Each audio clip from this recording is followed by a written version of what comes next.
All right, other side of the stage, the gear goodness does not stop with Mark Bowen. Mark, how you doing? I'm good, how are you? Good, good. And we're also joined by Gavin again. Hello. Good to be back. Cheerful as always. Now, guitar. I know you as a stinky guy, the 72 Strat, but we'll get there.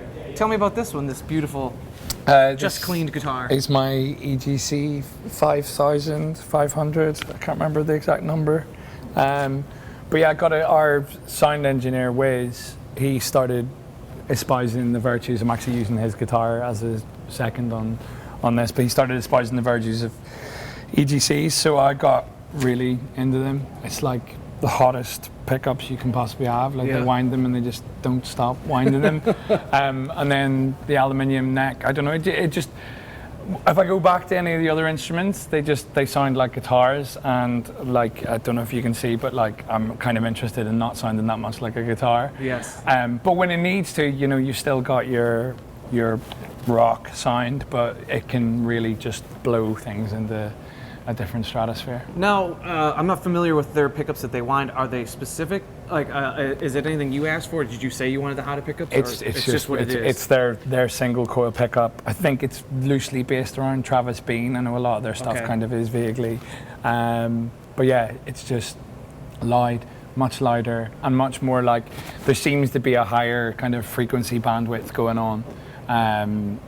And the output on them is insane, isn't it? The output's pretty crazy. So it's just, more. More is more.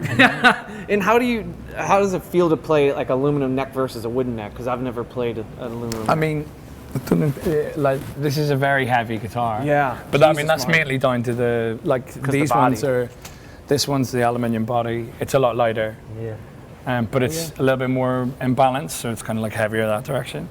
So it's steep learning curve. Yeah. I've got bigger quads since since starting this process, but it sounds so much better.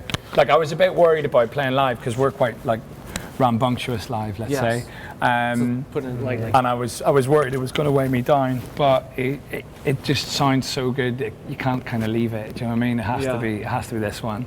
Like, whenever we started back after COVID, Stinky got more of a look in because I was a bit nervous and I really wanted to kind of make sure I could swing and dance around. But it's not that bad. You get used to it. Now, is this like for strings? Lee was telling us that you guys both play heavy, but you play 12s or 13s.